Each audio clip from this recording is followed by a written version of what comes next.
As for the potential risks, I think that is a better question put to the PRC and to the PLA Army and Navy and the Air Force.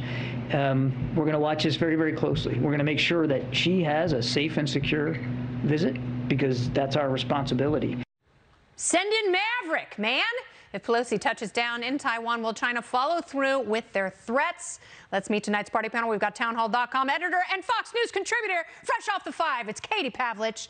We've got Based Politics co-founder and Foundation for Economic Education content manager, Hannah Cox is back. And 2020 Libertarian Party vice presidential candidate, you are the power.net chair.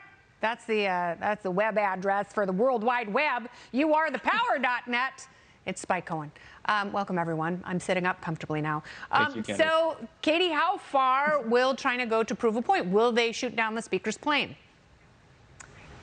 I'm not going to go so far as saying that they're going to shoot down her plane, but the reaction from the White House with their mealy-mouthed response to these very serious threats from the Chinese Communist Party, threatening to shoot down her plane, saying that their military is standing by, doing live fire drills ahead of her trip, which now the White House says that they don't know if it's confirmed or not. They do know if it's confirmed because she is taking military aircraft. And the best that John Kirby can come up with today is, look, China, our one China policy hasn't changed. We don't believe that Taiwan should be an independent country.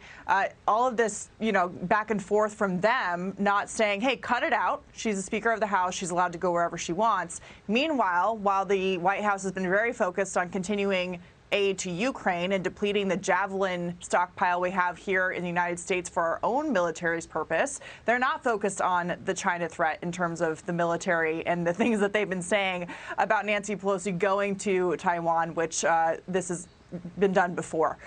So I'm hoping that they don't shoot her plane down. That would be an act of war. But I think they're banking on President Biden being pretty weak given the response they've had so far. But this is just one example of the conflict with China. This will go on for years, and this is just one of many I'm sure they'll have to deal with in a certain way. They will. And, maybe the U.S. should be a little bit less predictable here, Hannah, because we have to remember, China needs us. Americans like cheap crap. The problem for China is we can get our cheap crap made elsewhere. I don't think that's the worst idea in the world if individual corporations and manufacturers want to look at different places to have their stuff made. Might be a little less corporate espionage. So do you say go, Nancy, go? Because I do. I'd like to see it.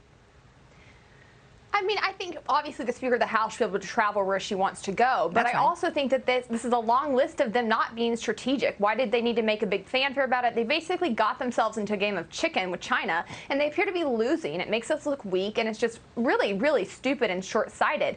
As a whole, we need to be careful. We don't want to have war with our crazy nuclear-powered nemesis of China. We need to be careful what we say and how we proceed. And I do think that we should start looking for other avenues. We need to open up trade with other countries. Amen. We need to let the free market actually work, get us out of China. But we also don't need to be stoking tensions and just proceeding like utter fools in these situations. No, and you're absolutely right. And I think the best thing to do here, instead of having an emotional hot war, we need to ghost China. And we need to be like, that sounds great. And then just never respond to them, Spike. And really beef up our manufacturing in India and Vietnam and South Korea. There are lots of places who, again, and America will make cheap crap. We can't make cheap crap in America because of the union, Spike. I would love to.